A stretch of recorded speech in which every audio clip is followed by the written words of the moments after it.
Sabe, eu tava analisando, né? Pensando umas coisas aí. Passei um bom tempo sem gravar vídeo, né? Porque é difícil gravar esses vídeos aqui, não é muito fácil. Mas eu tava juntando conteúdo para gravar esse vídeo aqui, né? E o Brasil, ele está chegando no ápice, né? Na sua calamidade, né? Calamidade em todos os setores. Calamidade pública, melhor dizendo, né? E eu tava analisando, cara, eu tava vendo que o destino trágico do Brasil, do nosso país, infelizmente, é se tornar uma nova África, querendo ou não, né? Porque, cara, se a gente for lá, pegar lá atrás, né, o Brasil, como que foi a colonização do Brasil? O Brasil, como todos os países que foram colonizados pelos países ibéricos, né, Portugal e Espanha, ele teve uma colonização totalmente desastrosa. Desastrosa em todos os sentidos, né? A colonização ibérica aqui das Américas, ela foi horrorosa, né? Se falar nossa, quanto que eles mataram de índio, né? Não só índio, né? Aí depois trouxeram os negros para serem escravizados aqui, né? Isso mostra que Portugal e Espanha não estavam preparados para fazer colônias, né? Eles não estavam preparados para criar uma nova civilização, né? Não estavam para criar uma nova civilização, novas colônias, né? Porque o que é pior? Aí teve as capitanias hereditárias, né? A coroa portuguesa deu para cada barão um pedaço do Brasil. Então a safadeza já começou por aí. Já começou por aí a safadeza, né? Aí o tempo foi passando, né? Tal, pá, né? Eles trouxeram muitos afrodescendentes pra cá. Muitos, né? E a escravidão, ela rolava solta aqui no Brasil. A escravidão no Brasil foi a mais vergonhosa dentre os países que foram colonizados aqui na América, aqui no Atlântico. A do Brasil foi a pior, né? E quando houve a falsa abolição, o que o governo brasileiro, o grande governo brasileiro fez? Ele não inseriu os negros na sociedade, né? O governo brasileiro, que é comandado por essa elite brasileira que se formou na base da escravidão, né? Essa elite brasileira, ela tem uma síndrome de vira-lata, um vira-latismo tão grande, cara. Eu não entendo por que, né, desse vira-latismo dessa elite nojenta, não é? E eles viam que o Brasil era um país que era muito mestiço, né, um país muito negro, e eles não estavam gostando disso. Então o que esses malditos fizeram? Vou chamar italiano, alemão, japonês, espanhol, vou chamar brancos para embranquecer a população, né? E eu vou dar trabalho para esses brancos aí, não para os negros, que é quem estava aqui, né? Quem de fato construiu o Brasil, quem trabalhou pro Brasil, né? De asfalto a asfalto, foram os negros, foi o trabalho escravo que construiu. Só que o Brasil, ele nunca reconheceu os negros por isso, né? Por isso que quando tem o jovem negro da periferia e ele se revolta contra o sistema, mano, é compreensível, mano. Porque o sistema, ele foi filha da mãe com os negros, né? Cacete, foi uma crueldade, uma maldade. Por que você acha que tem tantos morros lá no Rio de Janeiro? Tanta favela, Rio de Janeiro e São Paulo, Bahia. Por que será? Brotou do nada? Não. Foram os negros, né, os ex-escravos, que foram mandados pra lá. Legal, né, mano? Olha que beleza. Legal. Ai. Continuando aqui, né? Eles estavam tentando embranquecer a população brasileira, né? Trouxeram esses caras aí, né? E os italianos, eles trouxeram essa cultura pra cá, os alemães a deles, né? Então os brasileiros, de fato, eles sempre foram marginalizados, né? Porque passa a falsa sensação de que o Brasil é um país... falsa sensação de que o Brasil é um país branco europeu. E o Brasil nunca foi um país branco europeu. O Brasil é um país mestiço, miscigenado, onde a maioria é negra, mestiça, parda, né? Os brancos constituem essa pequena parte da população aí, né? Continuando falando da nossa elite branca, né? Não satisfeitos com essa merda que eles fizeram, eles começaram a entregar o patrimônio público brasileiro através das privatizações, né? A conta de energia tá cara, né? A gasolina vai aumentar. Por que você acha que vai aumentar tudo isso? Coincidência? Não, porque está sendo privatizado. E da privatização só o povo vai se ferrar, não é? Agora se livra desse esquema aqui de corrupção. O que acontece? Os políticos, eles são descendentes daquela aristocracia lá de trás, né? Então, tudo que eles querem é entregar, privatizar o patrimônio público, né?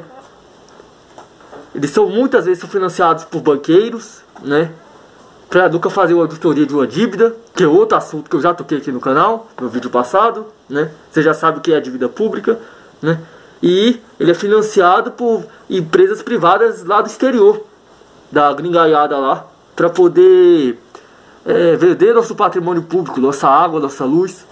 Nenhum país sério do mundo, tipo a China, por exemplo, ou o Japão, eles fariam isso, venderiam, privatizariam a sua água ou seu setor de energia. São setores estratégicos que não podem ser privatizados no país sério. Como a gente está no Brasil, a gente sabe como as coisas funcionam por aqui, né? Como a gente sabe como as coisas funcionam por aqui, né? As suas campanhas são financiadas por esses caras e quando eles chegam no poder, eles trabalham para eles. Eles nunca vão trabalhar para o povo.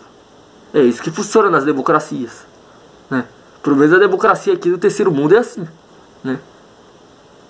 Quando eu falo que nunca houve democracia, eu estou errado? Eu não estou errado. Aí vocês me perguntam, e o que vai ser da vida do povo? Se estão vendendo tudo, todo o patrimônio público que é do povo estão vendendo, estão privatizando, o que vai ser do povo? E aí, o que vai ser do povo? Eles querem que o povo se ferre, se dane, né? O povo vai ficar aí, na miséria, na pobreza, né? Porque além do Brasil, dessa classe corrupta política que a gente tem, dessa elite corrupta que a gente tem, que na minha opinião é a elite aqui do Brasil é a mais corrupta do mundo,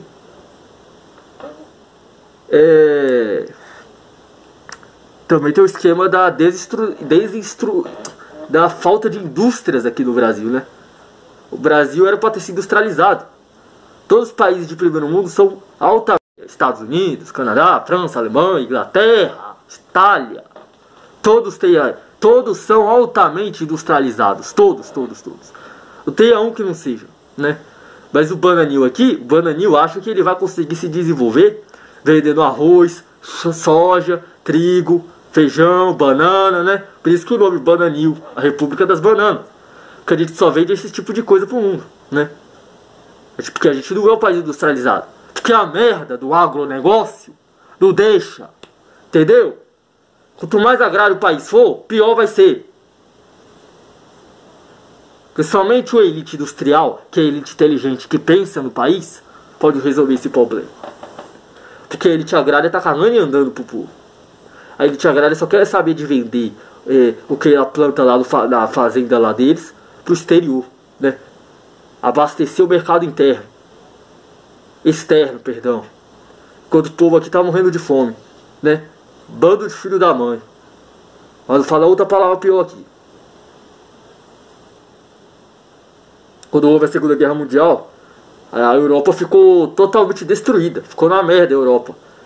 Aí o que aconteceu? Os Estados Unidos obrigou o Bananinho, né, a abastecer, a mandar um monte de alimento para os europeus. Enquanto o povo aqui estava passando fome. E isso é atitude para se fazer, caralho?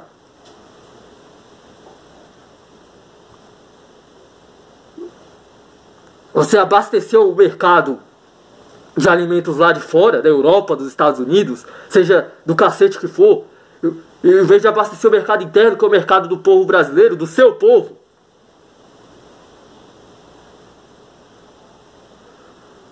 Ai, ai.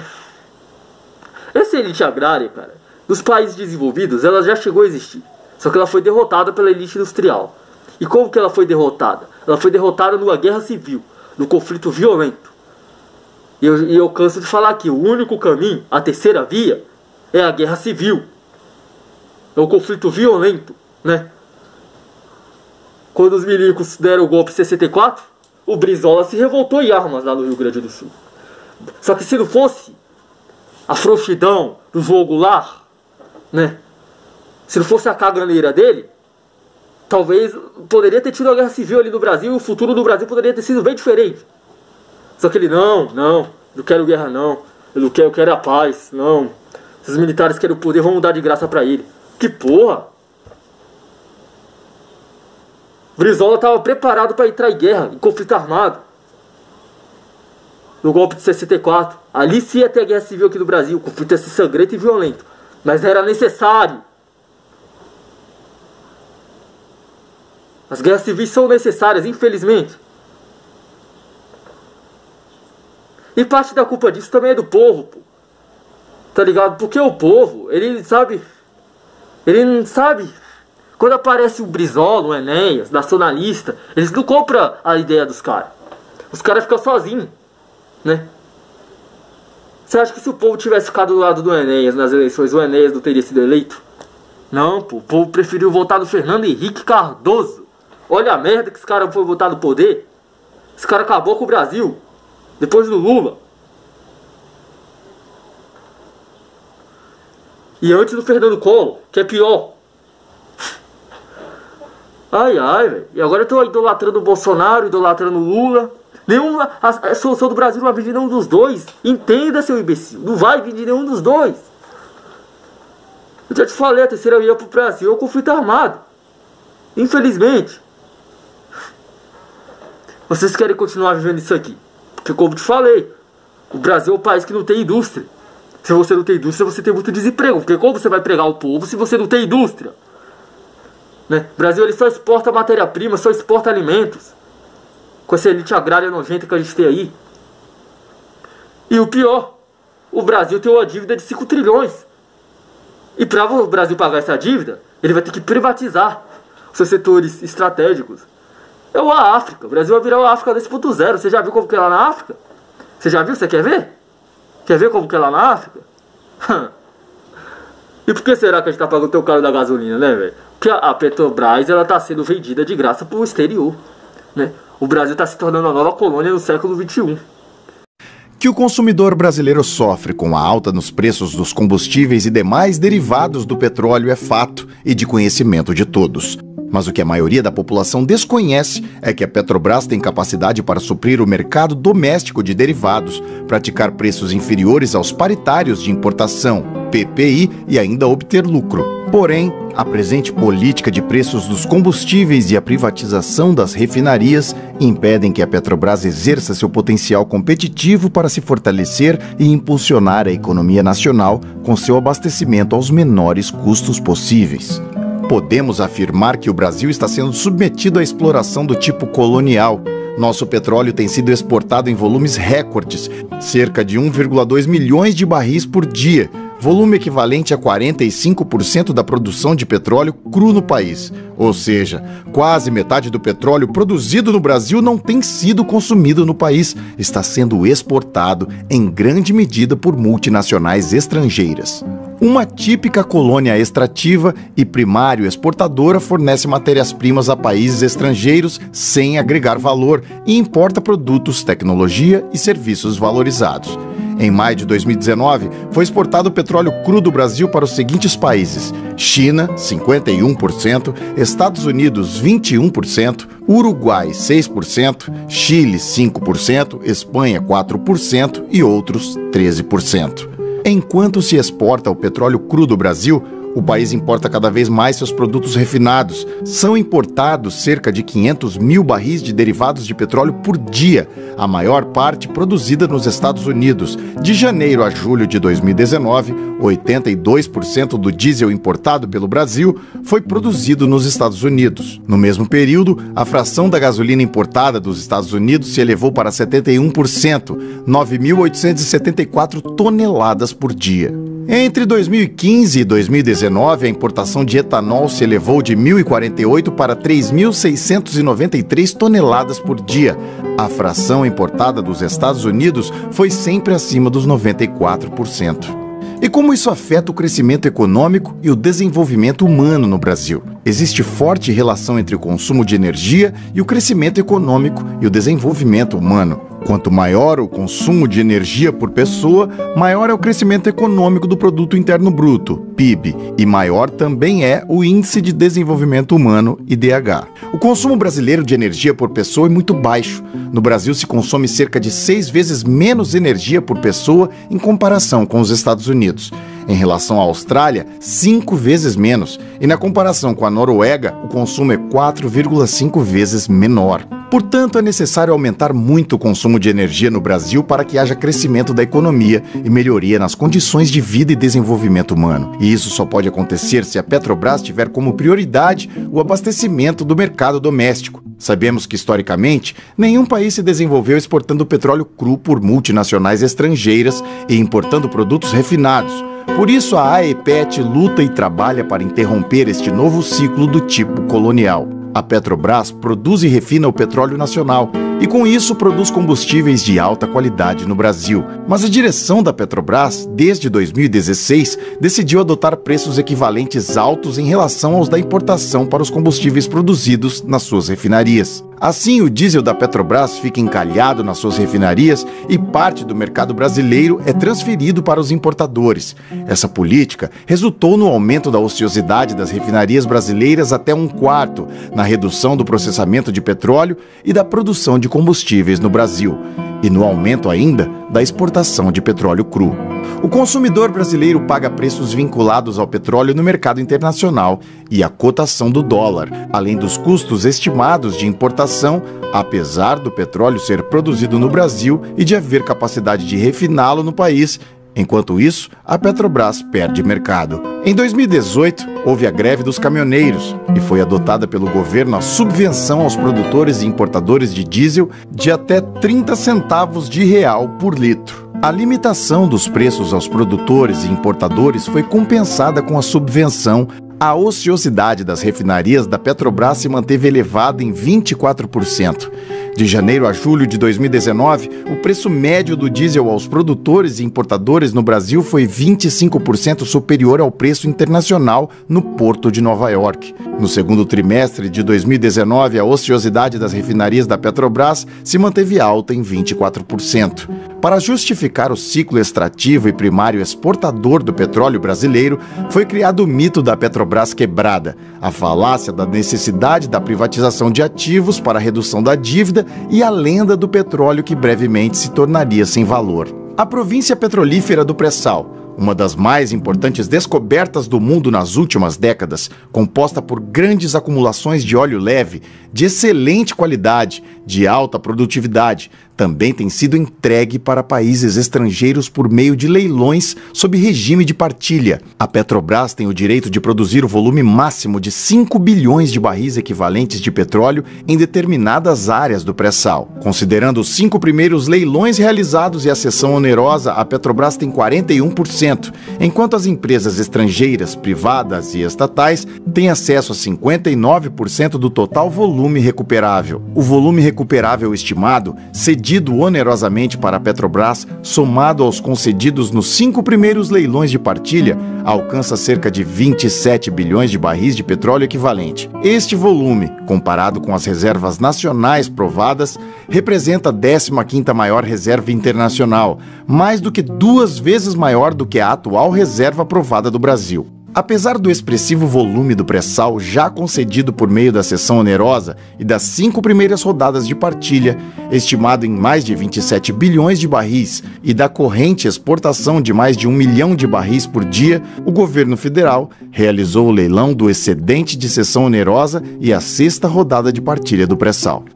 Estima-se que o volume recuperável no excedente da cessão onerosa possa alcançar até 15 bilhões de barris de petróleo equivalente. Estamos diante da aceleração do ciclo primário exportador do petróleo brasileiro. O governo federal não dispõe de uma política para o controle da produção e da exportação de petróleo. Ignora todo o potencial de reservas do pré-sal, mas apressa leilões de áreas que podem conter dezenas de bilhões de barris de petróleo apenas para cobrir déficits fiscais. Esta política política poderá levar ao esgotamento prematuro das reservas nacionais. A AEPET defende o investimento na delimitação de jazidas e na definição das reservas do pré-sal, como condição para definir a extensão das concessões. O petróleo produzido deve ser direcionado prioritariamente para o uso interno e para a produção de derivados pelo Parque de Refino Nacional. A exportação deve ser residual.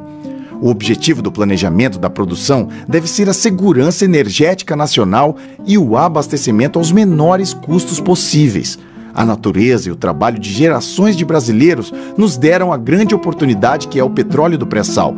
Precisamos ser capazes de empreender um projeto soberano para, desta vez, usar as riquezas nacionais brasileiras em benefício da maioria da população. Conheça o trabalho na... Cacete, viu, velho? O nome Brasil também veio do pau-brasil. O pau-brasil era explorado pelos portugueses, né? Então a gente já nasceu com o nome dos explorados, né? Brasil, explorado, praticamente. Quando fala Brasil, se refere a explorado. Porque o pau-brasil foi explorado pelos portugueses. Eles vendiam lá para as outras nações da Europa, né? O pau-brasil que eles roubavam aqui da gente. Puta merda. Se eu não me engano, a Eletrobras, que era o estatal de energia do Brasil, foi vendida para uma empresa, eu acho que foi da Espanha ou da China, se eu não me engano, cara. Espanha ou China. Tá foda, velho, tá foda. Tudo vai ficar mais caro, né? Porque quando você privatiza, é praticamente... privatizar a água, por exemplo, é você dar sua água pros outros, cara. Pro setor privado, que não é daqui. Sabe, as pessoas não entendem que só estatais fortes e uma industrialização pesada vai fazer do Brasil um país de primeiro mundo, né? Porque a postura que o Brasil tem no cenário internacional é patética, cara. Tem brasileiro que acha que o Brasil deve continuar sendo vassalo dos Estados Unidos. Que porra de nação é essa? Que não tem autonomia, que não fala por si próprio. O tempo tá fazendo esse papel de imbecil, né? Fazendo esse papel de indecente no cenário político, na geopolítica mundial, né? Como diz a letra do seu hino, deitado eternamente e berço esplêndido, né? O Brasil nunca vai ser respeitado, nunca. A gente já não é respeitado lá fora, né? Na verdade, nenhum país da América Latina é respeitado lá fora, melhor dizendo, né? Isso mostra como foi desastrosa a colonização ibérica aqui nessa região. Desastrosa. Nenhuma das colônias de Portugal e Espanha foram pra frente. Nenhuma delas. Nenhuma. Agora eu te pergunto. Quando o Brasil continuar nessa postura imbecil, de palhaço, de bom amigo internacional, da casa da mãe cacete, né?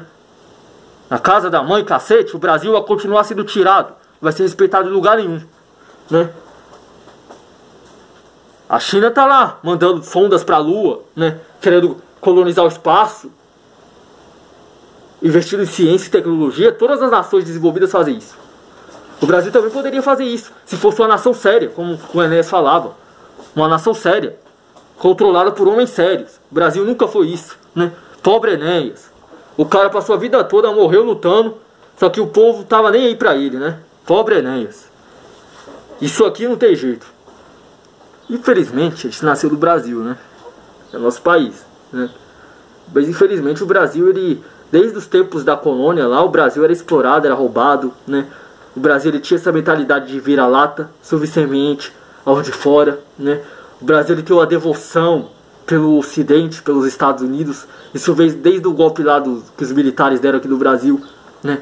Eles implantaram essa mentalidade de viva o Ocidente, viva o capitalismo, ódio à China e à Rússia, os comunistas, né? Isso veio desde esse tempo aí.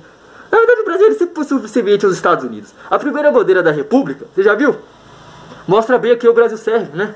República foi o golpe dado pelos escravagistas e pelos militares que estavam loucos pelo poder, não é? A monarquia também era outra merda, né? A monarquia era subserviente à coroa britânica e a república é subserviente aos Estados Unidos. A gente tá no vale da sombra da merda, entendeu? Parece que não tem muita escapatura, tem muita salvação pra nenhum lado. Por isso que eu falo, a terceira via ou guerra civil. Tirar esses filhos da mãe do poder. restaurar isso aqui, né? E construir arma nuclear, né? Pra intimidar os americanos. Porque se a gente fizer isso, eles vão querer invadir aqui. Então com arma nuclear, a gente inibe qualquer ação deles contra a gente, né? Ah, mas os americanos têm 5.000 algemas nucleares. Beleza. Se a gente tiver pelo menos 10, né? E dessas 10, pelo menos uma acertar, só uma. As 10 não precisam acertar, só uma precisa acertar os Estados Unidos. Já era. Só uma. Um míssil nuclear. Uma algema nuclear. Só uma, entendeu? Tudo bem. Eles descarregam as 5.000 em cima da gente e a gente evapora da Terra. Só que uma eles vão tomar, né? Então eles também vão tomar uma. Não vai ser tão simples assim, né? A gente poderia também ter esse mesmo arsenal de armas nucleares se desse dado ouvido ao Enéas quando ele falou, né? Mas não construir bomba não, porque o Brasil é o país do turismo, do carnaval, do futebol, do samba, do bambambam. Continuou nessa bestagem, né? Nessa mentalidade de colônia, de país subdesenvolvido, que não tem o que fazer, o que propor, que não investe em ciência e tecnologia, investe em carnaval e turismo. Da onde que o país vai pra frente investindo em carnaval e turismo, mano? Só o Bananil aqui, que acha que isso vai dar certo? Você acha que já apostou nessa potência investindo em carnaval e turismo? A China, Coreia, Rússia, Alemanha, França. Foram investidos em indústria, industrialização forte. As principais indústrias do mundo são desses países aí. Diabo! A gente é controlado, sabe, por uma elite burra, que não entende nada de nada.